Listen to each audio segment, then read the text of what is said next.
The Fast and Furious turns cars into extensions of their drivers, where speed, control, and style reveal personality, skill, and loyalty. Each build reflects its owner's approach to racing and life, from calculated precision to raw emotion.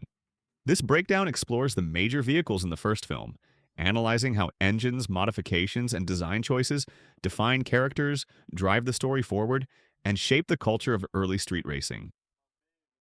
1970 Dodge Charger RT. The Charger represents the weight Dom carries long before the story reaches its climax. It was built with his father, and after the fatal crash, it remained untouched in the garage, becoming a physical reminder of something he isn't ready to confront. The supercharged 426 Hemi gives the car a presence that doesn't rely on speed but on potential. It is capable of immense force, yet it spends most of the film standing still. When Dom finally drives it, the moment shows a shift in his emotional state rather than a need for performance. The car moves with heavy torque, straight line power, and a frame that feels older than everything around it. The Charger functions less as a racing tool and more as an extension of Dom's unresolved past. Its brief appearance on the road marks the point where memory and present conflict meet. 1993 Honda Civic EJ1. The black Civics introduced the film's criminal operations before the main characters fully interact. Each one carries a lightweight frame, a tuned B-Series engine, and the green underglow that becomes their visual identifier during night runs. The cars operate in formation, and their effectiveness relies on coordination rather than mechanical superiority. The Civics allow Dom's crew to approach, surround, and exit from moving trucks with minimal noise, showing that the team values precision over spectacle. Their design suits the work: low weight, predictable handling, and enough power to maintain speed beside a semi. The formation driving also reveals the level of trust within the group, especially during the early hijack scenes. The Civics contribute to the film by establishing the crew's methods and by framing the world of illegal racing alongside organized theft. 1993 Mazda RX-7. Dom's RX-7 appears during the early street racing sequence and later at Race Wars. The car carries a rotary 13B engine that revs smoothly and fits Dom's controlled driving style. The design is clean with a stance that stays low to the ground, and it moves with a lighter, more deliberate rhythm than the heavier vehicles in the film. The RX-7 shows how Dom engages with racing before the narrative becomes more complicated.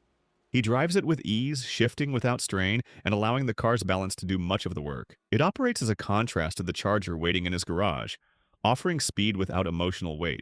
The RX-7's role is brief, yet it defines Dom's presence in the racing community and shows how he performs when he is neither hiding nor confronting the past.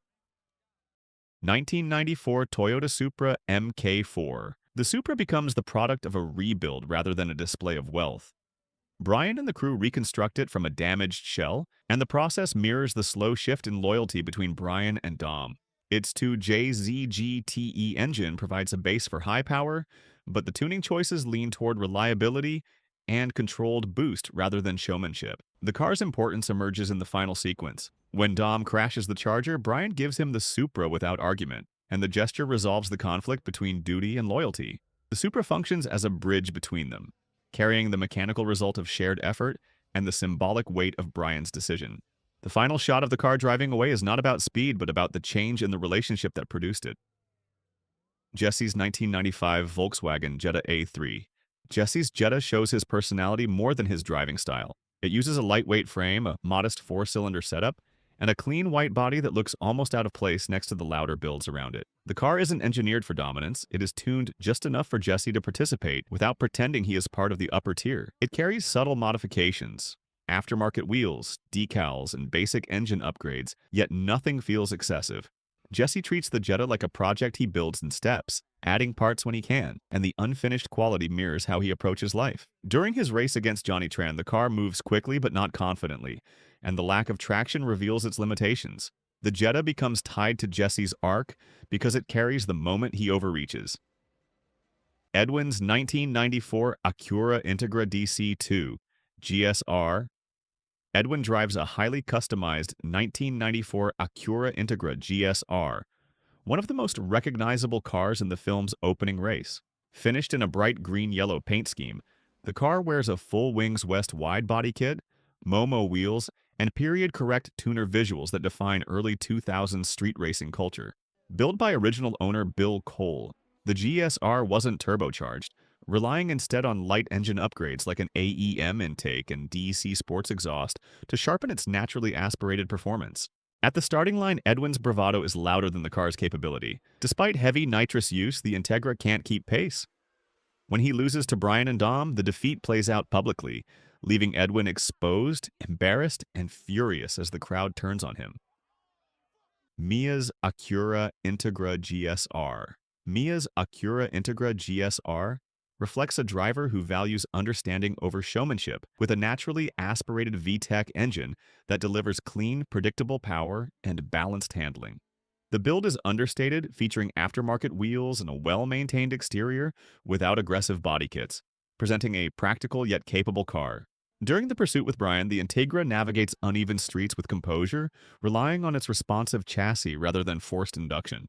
Its predictable performance allows Mia to drive deliberately and efficiently, reinforcing her role as a calm, competent member of the group. Leon's 1995 Nissan Skyline GT-R R33. Leon's 1995 Nissan Skyline GT-R R33 appears less as a race car and more as a surveillance tool. Finished in yellow with modern image decals, work wheels, and a Nismo N1 front bumper, it moves quietly through the streets. Powered by a largely stock REB26 with HKS, breathing and fueling upgrades, the car is built for controlled speed, not attention. While others line up for quarter-mile runs, Leon stays mobile, monitoring police chatter from inside the GTR and relaying warnings when heat closes in. The car's balance, grip, and quick acceleration suit his role perfectly. It's present, alert, and effective. Never flashy, never late, and never caught standing still. Vince's 1996 Nissan Maxima. Vince's Maxima emphasizes smooth handling and comfort alongside performance. Its V6 engine provides consistent acceleration, and the car responds predictably when pushed. The paint is understated, and the car carries only minor visual modifications: subtle wheels, a clean body, and small decals. On the streets, the Maxima isn't the fastest car, but it reacts well to driver input. Vince uses it more as a tool for control than for showmanship. The car allows him to navigate traffic efficiently and maintain speed without overextending the drivetrain.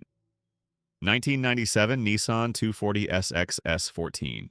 The 1997 Nissan 240SX S14 appears during street race events and in the background of the Race Wars lineup. Its 2.4-liter KA Series 4-cylinder engine provides enough power for competitive runs, and the rear-wheel drive layout enhances drift control and maneuverability. Lightweight construction and aftermarket suspension upgrades allow it to corner sharply, complementing the more powerful turbo cars. The paint and subtle body modifications make it visually striking but not ostentatious. While it isn't a central character's primary car, it reflects the broader tuner culture surrounding Dom, Brian, and their crews, showing how grassroots racers focused on handling, agility, and style rather than raw horsepower. Brian's 1995 Mitsubishi Eclipse. Brian's bright green 1995 Mitsubishi Eclipse is his entry point into Dom's world. Built on a lower trim Arya/GS platform, it runs a naturally aspirated 2.0-liter 420A engine, dressed up with a full Robocar body kit, oversized rear wing, roof scoop, neon underglow, and loud tuner graphics. Before the race, Brian struggles to control it while practicing at Dodger Stadium, already pushing beyond his limits. On race night, heavy nitrous use overheats the car, and despite beating Edwin, the Eclipse falls apart under strain. Dom wins the pink slip. Later, Brian uses it to escape police before driving into Johnny Tran's territory, where the car is admired briefly, then destroyed in a violent ambush, ending its short, chaotic run. From Dom's earth-shaking 1970 Charger built on memory and grief, to Brian's rebuilt Supra forged through loyalty and trust, every car in the first Fast and Furious film reveals a different shade of its driver's identity. These aren't just race machines, they're tools of precision, symbols of ambition, and extensions of skill that shaped the early DNA of street racing cinema. So that's our full breakdown. Now I want to hear from you. Which car from the first film stands out as your definitive favorite? And which one do you think reflects its driver the best? Let me know in the comments below. Thank you so much for watching. If you enjoyed this deep dive into film vehicles and character-driven design, hit subscribe and tap the notification bell so you never miss a video. More breakdowns are already on the way. See you in the next one.